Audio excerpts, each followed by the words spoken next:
जगण्याशी व्हावी आता फुलटू दोस्ती, टेंशन को मारो गोले बदलू ग्रॅव्हिटी, तुमची नियमची हो दे युनिटी, तुमची नियमची हो दे युनिटी, गाजू दे PCT Infinity, PCT Infinity, PCT Infinity, PCT Infinity. श्रोते हो, PCT इज इन्फिनिटी 90.4 FM वर आता ऐकणार आहोत मालिका उत्तरायण. उतार वयामध्ये ज्येष्ठांनी आपली शारीरिक तंदुरुस्ती कशी ठेवायची आहे, व्यायाम कसा करायचा आहे, या संदर्भातल्या सगळ्या प्रश्नांची उत्तरं आजच्या भागामध्ये आपल्याला देणार आहेत डॉक्टर प्रज्ञा काळे. त्यांच्याशी संवाद साधलाय स्मिता कुलकर्णी यांनी. ऐकूया मालिका उत्तरायण.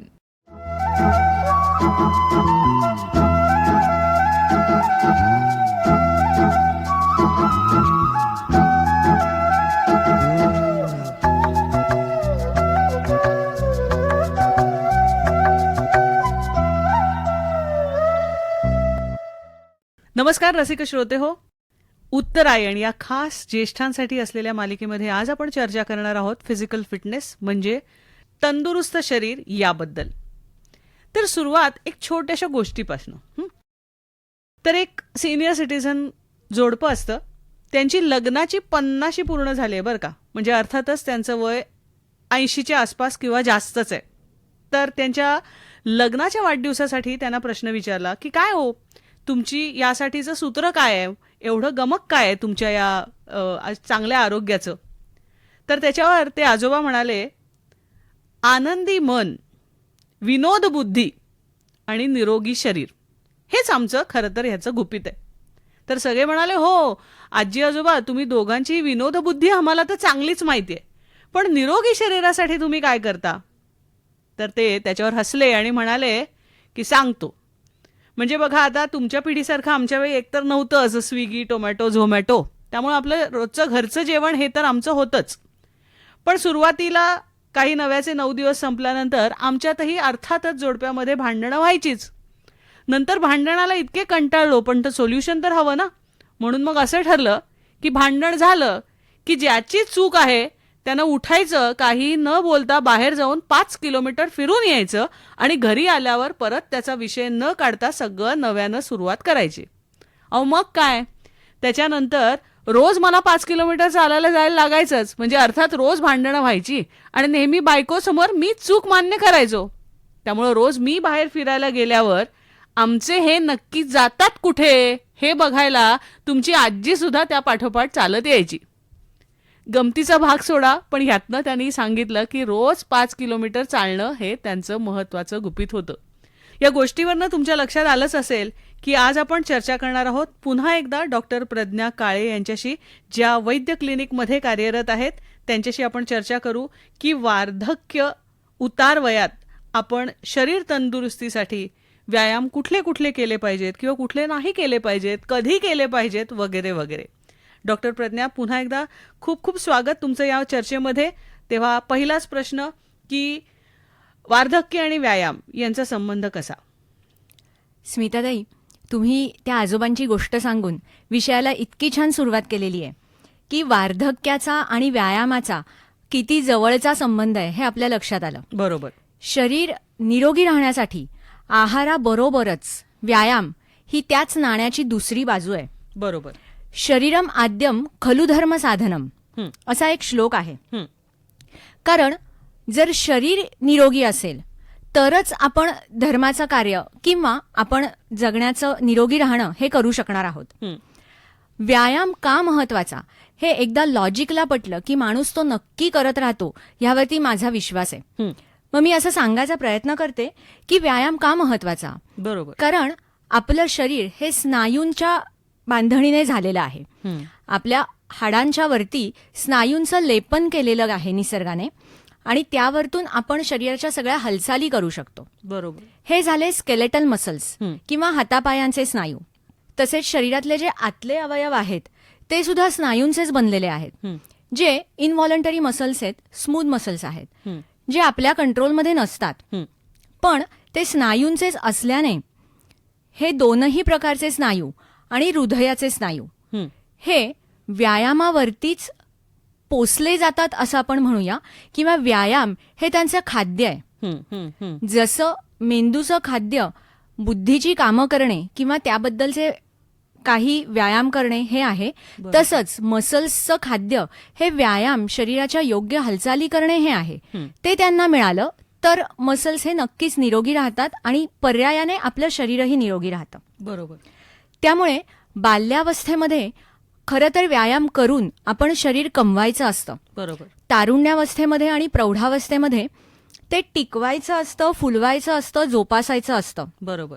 आणि वृद्धावस्थेमध्ये मात्र शरीर हे सांभाळायचं असतं, आपण बरोबर. त्याला जपायचं असतं. हं, त्यामुळे आत्ता केले जाणारे व्यायाम हं. हे खूप काळजीपूर्वक केले पाहिजेत. हं, जर आपण आयुष्यात कधी पोहलो नसू हं, तर पोहणं सुरू नक्की करायला नको. हं. पण आपण कधी सूर्यनमस्कारांकडे फार गांभीर्याने बघितलं नसेल, हं. कधी सूर्यनमस्कार घातलेच नसतील, हं, तर 50 नंतरच्या आयुष्यात ते घालायला सुरुवात करणं हं. हे काही धोकादायक नक्कीच ठरणार नाही.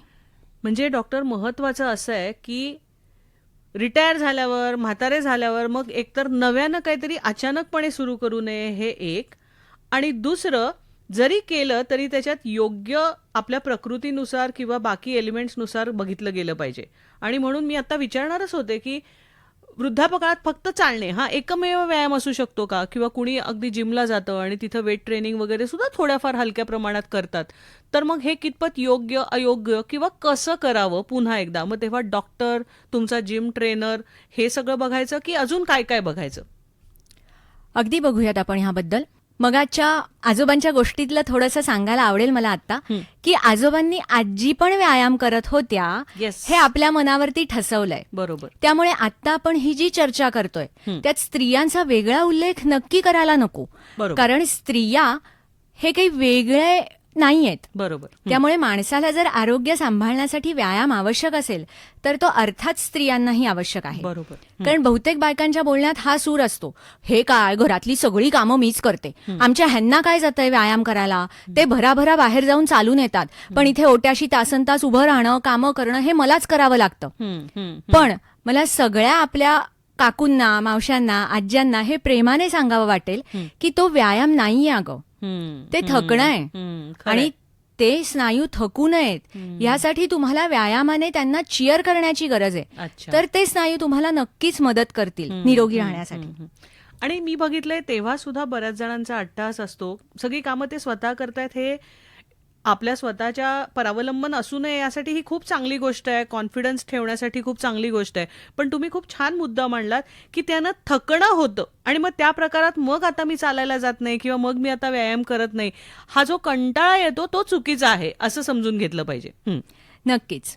आणि आता तुम्ही म्हणालात तसं की आपण कुणाचा किंवा ट्रेनीचा सल्ला घ्यावा का किंवा काय करावं, तर वेगळं काही करू नये, पण चालण्याच्या बरोबरीने आता आपल्याला तज्ज्ञ योगासनाचं मार्गदर्शन करणारे लोक आहेत. बरोबर. कोविड नंतर तर आपल्याला हे घरात बसूनही शिकता येणं शक्य झालंय टेक्नॉलॉजीचा आधार घेऊन. बरोबर. तर काहीतरी दुखायला लागलं आणि मग मी फिजिओथेरपिस्टकडे गेलो, काहीतरी त्रास झाला मग मी योगासनवाल्यांच्याकडे गेलो, असं न करता तो जीवनाचा एक मंत्रच करूयात आपण सगळे मिळून. फक्त वृद्धच नाही तर 40शीमध्येच हे पेरलं तर ते नंतर उगवणार आहे आणि आपल्याला निरोगी राहता येणार आहे. पण वृद्धांनी पण हा मंत्र करूयात की तिची कंबर दुखते ना, मग तिला फिजिओचे एक्सरसाइज करावे लागतात, असा मैत्रिणीचा उल्लेख करण्यापेक्षा आपण वेळीच सावध होऊन फिजिओथेरपिस्टकडे जाऊन काही व्यायाम शिकून घेऊयात की माझी कंबर दुखणं हेच थोडंसं टळेल किंवा पुढे सरकेल. बरोबर. सांधे कमजोर होतात, सांधे दुखतात, हे अगदी बरोबर आहे. मग साधं सोपं ढोबळमानाने सांगते मी, कारण आपलं हे म्हणणं आहेच की जसे फक्त नुसते बोली सल्ले ऐकायचे नाहीयेत, तज्ज्ञाचं मार्गदर्शन घ्यायचंच आहे. पण सांधे दुखत असतील किंवा सांध्यांवरती ताण येतो असं असल्याने लोड बेअरिंग एक्सरसाइजेस करू नयेत. म्हणजे उभं राहून काही हालचाली, जॉगिंग असं काही करण्यापेक्षा आडवं झोपून सायकलिंग केल्याप्रमाणे पायांच्या योग्य हालचाली कराव्यात आणि आडवं झोपून जे काही स्नायूंचे योग्य प्रकारे व्यायाम करता येतील ते करावेत. म्हणजे लोड बेअरिंग न झाल्याने सांध्यांवर ताण कमी येतो. बरोबर. योगासनावाल्यांचा सल्ला योग्य तऱ्हेने तर घ्यावाच, मार्गदर्शन घ्यावंच, पण त्याबरोबर आपण आपल्या आपल्या तऱ्हेने सुद्धा काही हालचालींमध्ये बदल करावेत. म्हणजे कसं आहे, अगदी सोपं साधं रोजच्या आयुष्यात बघायला मिळतं. आमच्या सोसायटीत एक आजी आजोबा आहेत, तुम्ही म्हणालात तसे अगदी 80-85 वर्षाचे आहेत दोघंही. पण रोज आजोबा आजी खालती येतात, आजोबा पार्किंगमध्ये उन्हात बसतात, नॅचरल डी व्हिटॅमिन वेगळं सांगायलाच नको. बरोबर. आणि आजी छानपैकी दर 2 दिवशी भाजीवाल्यांकडे जाऊन पिशवीतनं थोडी थोडी भाजी घेऊन येतात. ताजी ताजी भाजी फ्रीज मध्ये ठेवून नाही. ते पण नाही, आणि दोघांची हालचाल होते, दोघं बाहेर जातात. तुम्हाला आणि मला तरी वेळ होतो का की नवऱ्याबरोबर थोडंसं फिरायला जाऊ? पण आजी आजोबा ह्यामुळे चिरतरुण आहेत. बरोबर. त्यांच्याकडे बघितलं की मला मनापासून वाटतं चला दिवस मस्त जाणार आपला. थोडक्यात काय, ह्या वयात जे जे आपल्याला करायला मिळालं नाहीये धावपळीमुळं, नोकऱ्यांमुळं, आपल्या आपल्या करिअरमुळं, आता छान वेळ मिळतोय, तर मस्त वेळ वेगवेगळ्या ॲक्टिव्हिटीजमध्ये घालवायचा, हे यातलं महत्त्वाचं, जेणेकरून तुमचं शरीर पण कार्यरत राहील आणि मनाला आनंदही मिळेल. बरोबर. मला अजून खास विचारावं वाटेल की व्यायाम म्हणलं की फक्त मोठामाटे फिजिकल फिटनेस ह्याच्यावरतीच लोक फक्त अडकतात, पण आता खूप छोट्या छोट्या गोष्टींची पण खरं तर तुम्ही म्हणलात तसं वेळेत काळजी घेणं, हे होऊ नये म्हणून. ऐकायला कमी यायला लागल्यावर मग जातो, किंवा डोळ्याला कमी दिसलं, अचानकपणे काहीतरी झालं म्हणून मग जातो, तेव्हा डोळे, कान, दात यासाठी कशी प्रिव्हेंटिव्ह केअर आपण घ्यावी, जेणेकरून आपण त्याचे काही आजार टाळू शकू किंवा लवकर लक्षात आणू शकू, किंवा त्याकडेही लक्ष देऊ. त्याचेही व्यायाम गरजेचे आहेत, स्पेशली डोळ्यांचे. तर यासाठी तुम्ही काय सांगाल? अगदी खरंय.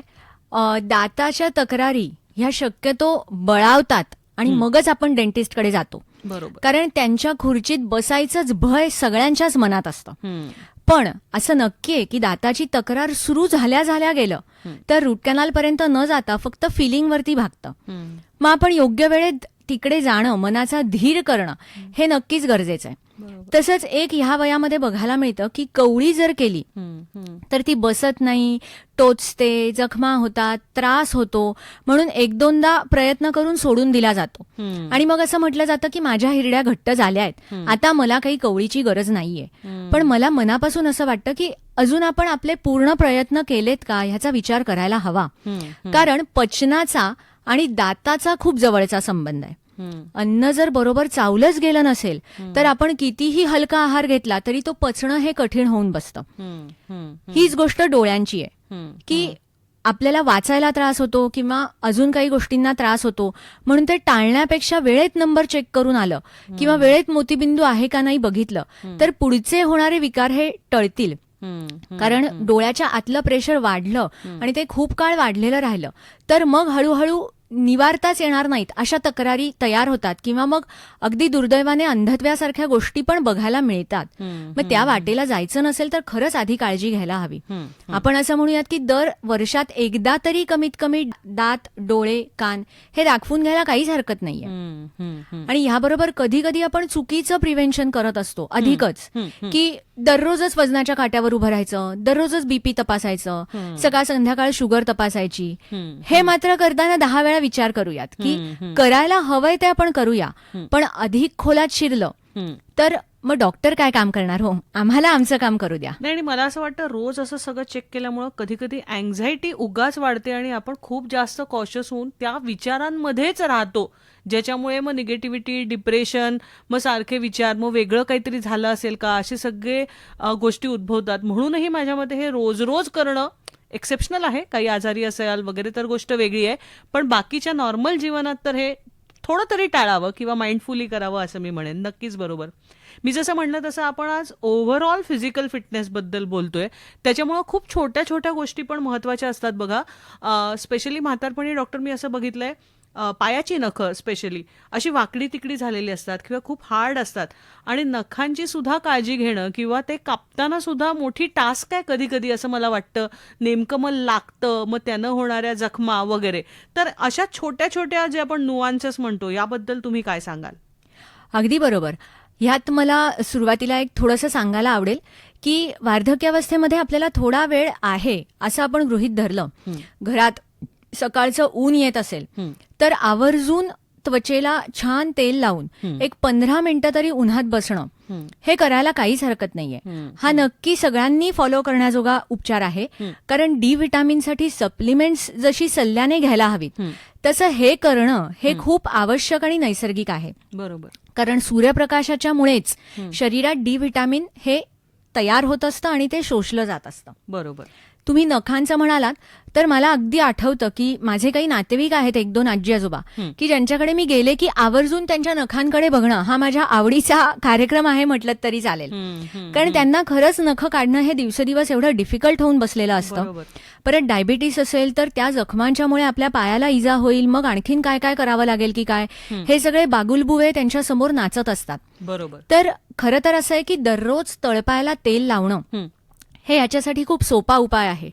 की तळपायाला तेल लावल्याने झोपेचे प्रश्नही येत नाहीत. कारण वार्धक्यात तो एक मोठा प्रश्न असतो की झोप कमी झालेली असते. आणि त्याबरोबर नखांना सुद्धा तेल लागल्यामुळे ती काही प्रमाणात मऊ राहणं या गोष्टी होतात. नखं आत वाकलेली असणं किंवा ह्या गोष्टींसाठी नक्कीच वेगळे उपचार करावे लागतात.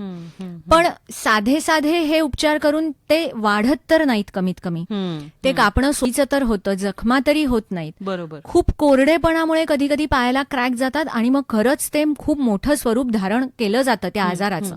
हे टाळण्यासाठी दररोज रात्री पायाला, तळपायाला आपल्याच हाताने आपण लावायचे. म्हणजे छान आपल्याला एक विरंगुळा पण असतो आणि आपल्याच तळहाताने आपण लावल्यामुळे आपल्याला त्याचा फायदाही मिळतो. बरोबर.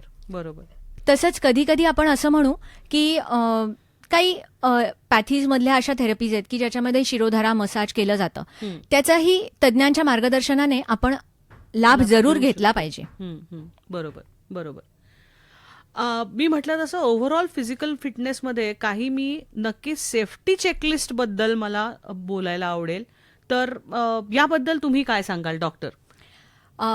अगदी आपण असं बघतो की काही काही आजी आजोबा दोघच जण राहत असतात. बरोबर. मग एक कुणीतरी कामाला बाहेर जाऊन बाहेरून घरी आल्या आल्या काय करायला पाहिजे, तर मला असं अगदी जाणवतं की जिने चढून किंवा लिफ्टमधनं कुठूनही उन्हातानातनं काम करून आलं ना की दरवाजाच्या जवळ एखादी खुर्ची असली पाहिजे की ज्यावर बाहेरून आलेला माणूस पटकन बसेल. त्याच्या हाताशी पाणी मिळेल असं पाण्याचं तांब्याभंड किंवा बाटली असायला हवी. आणि छोटं खडीसाखरेचा डबा की ज्यातनं पटकन खडीसाखरेचा एक खडा तोंडात टाकला की हे सगळे श्रम निवारले जातील किंवा ते थोडेसे तात्पुरते कमी होतील. कारण थकलेला माणूस मग शरीर ओढत ओढत आलेला असतो, अगदी चक्कर येईपर्यंत वाट बघायला नको. हे छोटंसं केलं तरी खूप रिलीफ वाटू शकतो बाहेरून आल्या आल्या. बरोबर. त्याचप्रमाणे बाहेर जायच्या बॅगमध्ये आपण रेग्युलर घेतो त्या औषधांच्या नावाची चिठ्ठी, काही औषधांची ॲलर्जी असेल तर आवर्जून ती नावं लिहिलेली चिठ्ठी, पाण्याची बाटली, चप्पल तर आपण नक्कीच नीट घालायला हवी. पण आपण पिशवीबद्दल जे म्हणतो त्यात पाण्याची बाटली, एखादी खडीसाखरेची डबी किंवा मनुका बेदाण्यांची डबी ही बरोबर असायला हवी. सीझन कोणताही असो आपल्याकडे टोपी असायला हवीच, असं आपण नक्की एक काय मूलमंत्रच घेऊन ठेवूयात. आणि चप्पलच्या बाबतीत असं आहे ना, लग्नाला जरी गेलात तरी ठराविकच बूट किंवा चप्पल आपल्या पायात असावेत. आम्ही पेशंटला आवर्जून असं सांगतो की आता बाहेर गेलात ना तर चप्पल हेच, मग पैठणी नेसा किंवा सूट घाला. का तर गुड क्वालिटी वॉकिंग शूज हे आता आपल्याला आपल्या नशिबाने अवेलेबल आहेत. 50 वर्षांच्या पूर्वी जी चप्पल आहे तीच आपल्याला घालावी लागायची. पण आता हे जे अवेलेबल आहे त्याचा आपण नक्कीच फायदा करून घ्यायला हवा. बरोबर. बरोबर. घरामध्ये प्रथमोपचाराची पेटी असायला हवी, ज्यामध्ये खरंच बर्नॉल, कैलासजीवन ह्या साध्या वाटणाऱ्या गोष्टी पण त्या गरजेच्या आहेत घरात हाताशी असणं. त्याचबरोबर आईस पॅड्स हवेत, म्हणजे कधी पाय मुरगळला, कधी दुखलं तर घरच्या घरी बर्फाने शेक घेणं हे आपल्याला करता येईल. त्याचबरोबर औषधांच्या यादीमध्ये आपल्याला साधी, पण ती मात्र आपण असं म्हणूयात की आपल्या फॅमिली डॉक्टरला विचारूनच ती प्रथमोपचारांच्या पेटीत आपण ठेवूयात की साधारण तापाची औषधं, जुलाबाची औषधं, डोकेदुखीची औषधं हे आपण घेऊया. हे आपल्याकडे ठेवलंच पाहिजे. बरोबर. आणि आपण असा विचार करूयात की काही विजेची उपकरणं असतात, त्यांची काळजी आपण वेळेत घेतली तर कदाचित शॉक बसणार नाही. अगदी सोपं किंवा साधं वाटेल तुम्हाला, पण मी आमच्या एका नातेवाईकांच्या तोंडून इतक्यात ऐकलं, अगं थांब, त्या फ्रीजपाशी जाऊ नको, त्याला शॉक येतोय. अरे बापरे, मला भीती वाटली खरंच मनापासनं की हे दोघच जण राहतात आणि मग शॉक लागणारा फ्रीज जर वेळेत दुरुस्त करून घेतला तर कितीतरी पुढच्या गोष्टी टळू शकतात. त्या भीतीत जगावं असं नाही, पण निष्काळजी पण असू नये. बरोबर. बरोबर. बाथरूम्स हा एक अशाच काळजीचा विषय आहे. अगदी बरोबर. हा प्रश्न मी विचारणारच होते. जनरली वृद्धापकाळात आपण खूप साऱ्या केसेस ऐकतो की नेमके ते बाथरूममध्ये पाय घसरून पडले किंवा जेव्हा जमिनी फरशा स्वच्छ धुतल्या जातात तेव्हा त्या ओल्या फरशीवरनं पाय घसरला आणि मग फॉलोड बाय पुढे येणारी सर्जरी आणि मग त्याच्यानंतर 5-6 महिने बेडवर राहून मग बाकी करायला लागणाऱ्या गोष्टी. तर काही बेसिक गोष्टी आहेत ज्या आपण घरात होम मॉडिफिकेशन्स जे म्हणतो ते चेंज करून घेता आलं, डिपेंडिंग ऑन एकटे दुकटेच राहतायत, दोघंच जण राहतायत, आजूबाजूला कोणी कदाचित मदतीला नाहीये किंवा एव्हाना त्यांनी एखादा ब्युरोशी संपर्क साधून सोबतीला कोणी ठेवलं नाहीये, तर अशा वेळेला या छोट्या छोट्या काळज्या कशा घ्याव्यात? बाथरूममध्ये जसं आपण आता उल्लेख केला तसं असे काही मॅट्स आहेत अवेलेबल्स, ते मॅट आपण नक्की वापरायला हवेत. काहीतरी होऊन त्रास करण्यापेक्षा ना खरंच आधीच आपण त्या बाबतीत सावध राहायला हवं. घरामध्ये बऱ्याच प्रमाणात आता चप्पल घातल्या जातात किंवा घरातल्या चप्पल ह्या खूप वर्षानुवर्ष वापरल्या जातात. बऱ्याच वेळा असं लक्षात येतं, म्हणजे खरंच आम्ही एवढा बारकाईने विचार करतो म्हणून कधी कधी ना सगळ्या बाजूंचा विचार करूनही एखाद्या आजी आजोबांच्या गुडघेदुखीचं कारण कळत नसेल किंवा कंबरदुखीचं कारण कळत नसेल तर आम्ही चप्पल बघितलेली आहे रुग्णांची आणि मग लक्षात आलंय की इतकी झिजलेली चप्पल आहे किंवा त्या चप्पलला इतके असे खड्डे खड्डे झालेत की ते वेडवाकडं असल्याने सुद्धा गुडघेदुखी किंवा कंबरदुखी चालू राहते आहे. बरोबर. की एवढा त्रास होण्याजोगं शरीरात काही नाहीये, पण ह्या चप्पलच्या गोंधळामुळे ते जास्त वाढतंय. मग आपण म्हणालो तसं टेबलचे कॉर्नर्स असतील तर सगळी आपण एकत्र कुटुंबामध्ये जरी राहत असू तरी लहानांच्या दृष्टीनेही ते सेफ्टीच आहे की त्या कॉर्नर्सला गुळगुळीत करणाऱ्या ज्या गोष्टी येतात, अवेलेबल आहेत मार्केटमध्ये, त्यांचा वापर करूयात. घरामध्ये थोडे गालीचे पसरूयात, म्हणजे पटकन पाय घसरला आणि पडायला झालं ह्या शक्यता कमी होतील. कारण आता फरशांचे टाईप्स असे आहेत. बरं, ह्यासाठी आपण सगळ्या घराच्या फरशा नाही बदलू शकत. त्यापेक्षा बेटर आहे की आपण गालीचे थोडे थोडे मध्ये मध्ये घालूयात, म्हणजे ते पडायला त्रास होणार नाही. बरोबर. आणि असं आहे की बाहेरील गोष्टींची पण आपण जशी काळजी मगाशी बोललो तशी घरातलीही काळजी खूप महत्वाची होऊन बसते. कारण आपण बराचसा वेळ घरात असतो. बरोबर. ती मात्र आपण आवश्यक आहे घेणं. बरोबर बरोबर. छोटे बाथरूममध्ये जे हल्ली रेलिंग्स किंवा धरायला जे बार मिळतात ते जरूर हे करावेत, म्हणजे पडताना तोल जातोय असं वाटलं. कारण खूपदा असं बघितलंय की बऱ्याच केसेसमध्ये बाथरूममध्येच नेमकी आंघोळ करताना चक्कर येते आणि मग तेव्हा बाथरूममध्ये पडलं, कुणाला कळलंच नाही, दार बंद होतं, त्याच्यात वेळ निघून गेला. अशा वेळेला तुम्ही किंवा अशा वेगवेगळ्या सिच्युएशन्समध्ये तुम्ही काय सांगाल? अगदी बाथरूम म्हणालात म्हणून अगदी छान मला नेहमी वाटणारी गोष्ट आहे की ज्येष्ठ आहेत त्या घरामध्ये तरी अर्थात आपण नेहमी बघतो की बाथरूमचे दरवाजे आतल्या साईडला उघडले जातात, मोस्टली तसे उघडले जातात. पण शक्य असेल तर बाहेरच्या साईडला उघडणारे दरवाजे बसवून घ्यावेत. कारण ज्येष्ठांच्या मनात ही एक अनामिक भीती असते. दोघं राहत असतील तर ही भीती असतेच की मला आंघोळ करताना काही चक्कर आली तर काय. आणि तशा अवस्थेत आपल्याला शेजारून मदतीला जाताना किंवा घरातल्यांना मदतीला जाताना सुद्धा आतल्या साईडला उघडणारा दरवाजा असेल आणि बाथरूम किंवा टॉयलेट थोडं कंजेस्टेड असेल तर दरवाजा उघडणं खूप जिकिरीचं होऊन जातं. त्यामुळे लागू शकतं किंवा दरवाजा आपल्याला कधी कधी उघडताच येत नाही, एवढं अवघड होऊन बसतं. त्यामुळे बाहेरच्या साईडला उघडणारे दरवाजे असावेत. आणि असे दरवाजे असतात की पूर्वीचा किंवा एक काळ असा आहे की ज्याला आपण भक्कमपणाला खूप महत्व देतो, पण आता वयाप्रमाणे असे फॅब्रिकेशनचे किंवा असे छोटे छान दरवाजे असतात की ज्याला मध्ये काच असते, म्हणजे गरजेच्या वेळेला ती काच फोडून कडी काढता येते आतमधली. म्हणजे मनाची एक काळजीच निघून जाते ना की मला आत काही झालं तर हा विषय बंदच होतो. तुम्हाला काही झालं तर घरातले नक्की तुम्हाला मदत करू शकतील आणि ह्या चिंतेपासून मोकळं व्हायला होतं. बरोबर. त्यामुळे हे अगदी आवश्यक आहे करायला आणि ते म्हणजे करून घेतलं तर निश्चित उपयोगी ठरेल. बरोबर. अजून काही सिच्युएशन्स मी बघते की पुन्हा एकदा आपला कॉन्फिडन्स ठेवण्यासाठी किंवा स्वतःचे हातपाय अजूनपर्यंत धड आहे तोपर्यंत माझं मी सगळ्या गोष्टी करेन, हे चांगली गोष्ट आहे की बाबा नळ तुटलाय तो नळ मीच बसवतो, कुठेतरी भिंतीवर खोळा निळा मीच मारतो, असे काही जण अट्टाहास करतात. पण पुढची पिढी सांगत असते नका करू, मी बाहेरच्यांना बोलवून करून घेतो, नाही ह्याला पैसे जातील किंवा प्रवास लांबचा करायचा आहे तेव्हा कुठे ते लळत लोंबत बसमध्ये चढायचं, चढताना किंवा बस कशी आहे ही कंडिशन न पाहता धक्के खात जायचं. ह्याच्यापेक्षा पुढची जनरेशन सांगत असेल 4 पैसे जाऊ देत, आपण प्रॉपर कॅब किंवा गाडीतून जाऊया, पण नाही माझा ज्येष्ठांचा पास आहे मग मला फ्रीमध्येच जायला मिळतं म्हणून अट्टाहास करून किंवा आम्ही आजपर्यंत असे तुमच्यासारखे पैसे उधळले नाहीत, आताही उधळणार नाही म्हणून कधी कधी मला वाटतं, हे मे बी चुकीचं चुकीचं असेल की इनकन्व्हिनियन्स ओढवून घेतात, किंवा मी म्हटलं खिळेमोळे मारणे, स्वतःच काहीतरी मशीनं उपकरणं नीट करत बसणे, ह्या नादात कुठं लागलं, काही झालं तर ते बाकीच्यांना निस्तरावं लागतं. तेव्हा हा अट्टहास कितपत योग्य, किंवा हे करावं नाही करावं, कसं करावं, या किंवा हे प्रवासाच्या बाबतीत तुम्ही मगाशी जसं सांगितलं की एखादी चिठ्ठी आपल्याबरोबर असावी, की आपलं नाव, गाव, पत्ता, फोन नंबर, कारण कधी कधी मोबाईल वापरता येतो नाही येतो, त्याची बॅटरी संपते, अनेक गोष्टी असू शकतात. तेव्हा अशा छोट्या छोट्या टिप्स तुम्ही काय सांगाल?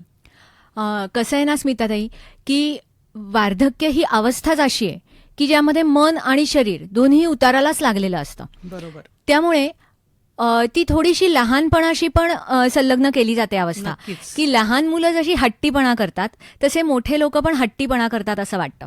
बरोबर. पण जेव्हा मी ह्याचा एम्पथीने विचार करते ना, तेव्हा मला असं खूप वाटतं की त्यांच्याकडे त्याची सबळ कारणं असतात. जसं आता तुम्ही म्हणालात तसं आपले आई वडिलांची जी पिढी आहे ती एवढ्या कष्टातून वर आली आहे ना, की त्यांना हे पचवायलाच कठीण वाटतं की 50 रुपयात मी बसने जाऊन येणार आहे, त्यासाठी तुम्ही 500 रुपयाची गाडी वन वे करताय, म्हणजे येताना पुन्हा 500 खर्च करणार आहात. हे कठीण असतं.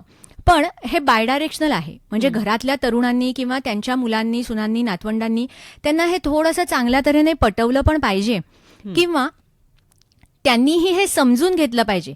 कधी कधी तरुण पिढीने पण हे समजून घ्यावं लागतं की वृद्धांचा कॉन्फिडन्स राहावा म्हणून आपण त्यांना थोडी मोकळीक द्यावी लागते. बरोबर, आपण बरोबर. पॅम्पर्ड चाइल्ड जसं त्रासदायक असतं असं बघतो ना, तसं पॅम्पर्ड वृद्ध हे सुद्धा त्रासदायक असतात.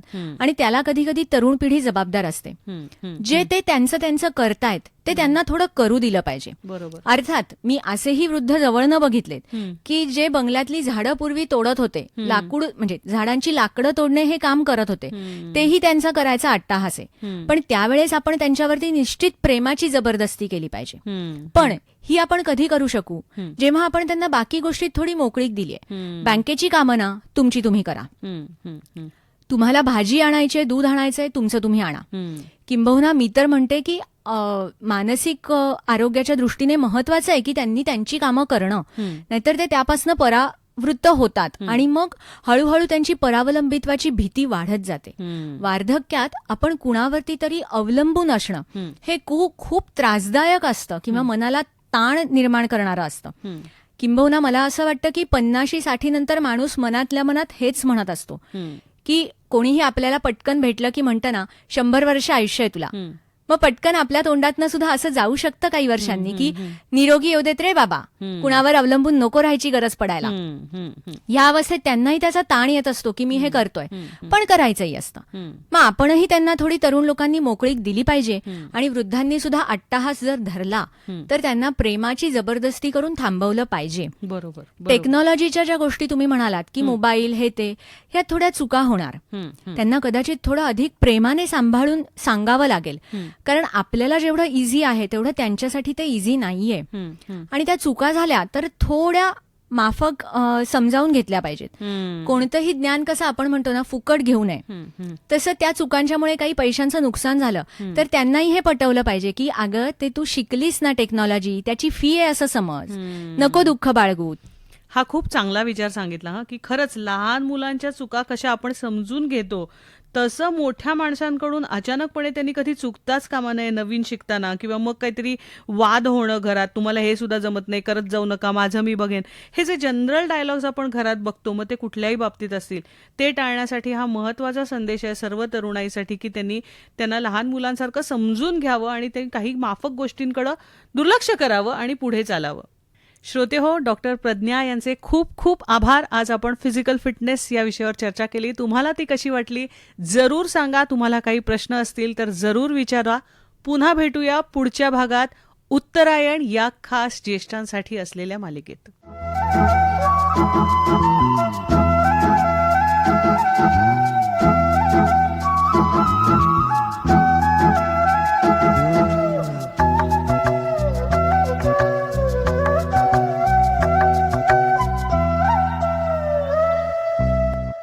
श्रोते हो, उत्तरायण या मालिकेचा आजचा भाग आपण ऐकलात. यामध्ये सहभागी झाल्या होत्या डॉक्टर प्रज्ञा काळे आणि त्यांच्याशी संवाद साधला होता स्मिता कुलकर्णी यांनी. उतार वयामध्ये आपण आपला फिजिकल फिटनेस कसा मेंटेन करायचा आहे याबद्दल आज डॉक्टर प्रज्ञा काळे यांनी आपल्याला मार्गदर्शन केलंय. त्यामुळे सगळ्या आजी आजोबांनी अवश्य व्यायाम करा, सांभाळून करा आणि निरोगी दीर्घायुष्याकडे वाटचाल करा. या कार्यक्रमाबद्दल प्रतिक्रिया अवश्य कळवा 9371332683 या नंबरवर. ऐकत रहा peace it is infinity 90.4 FM reflecting you.